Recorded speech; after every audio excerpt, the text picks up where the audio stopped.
Right, so everybody, I thought I'd do a new segment, a little monthly video, just a couple of minutes, just to tell you what I've been doing, what's going on in the art world, things that are going on that are interesting this month, things that I've seen, things that I can show you, tell you about, tell you to go and see yourselves. So there's a very interesting exhibition at the Serpentine Gallery in London this month by Thomas Saraceno. It's called Cloud Cities, and he is very interested in the insect world and ecology and thinking about climate change and what it's going to do to us.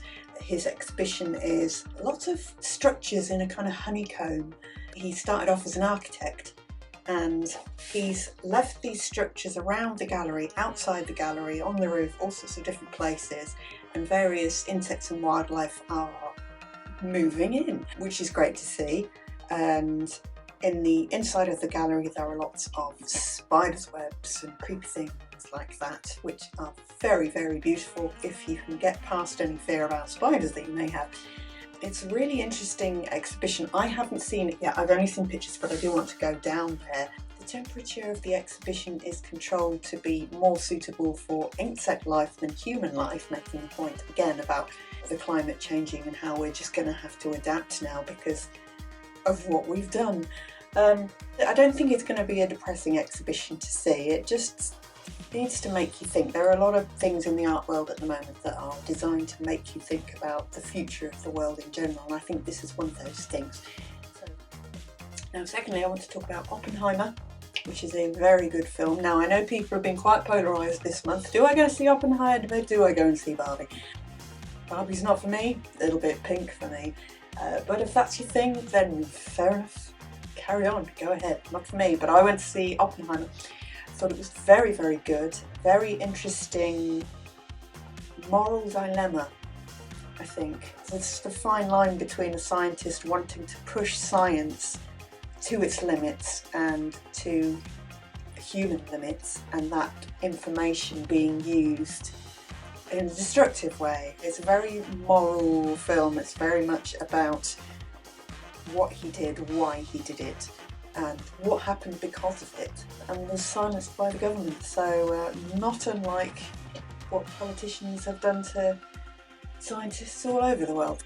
But it was a very interesting film, very well acted by Cillian Murphy. I was very impressed, and I was also very impressed to see Robert Downey Jr. in a role that was a bit more serious and a bit less superhero.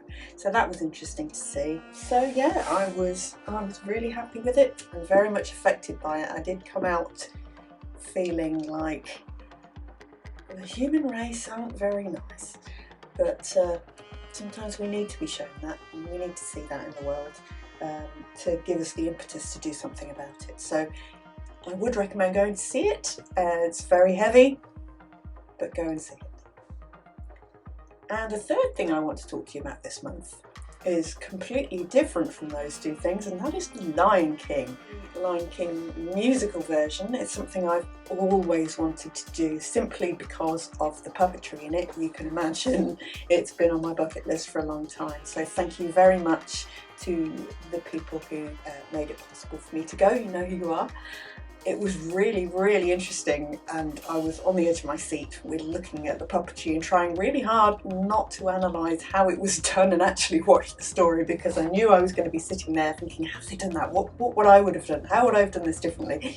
How would I have achieved that?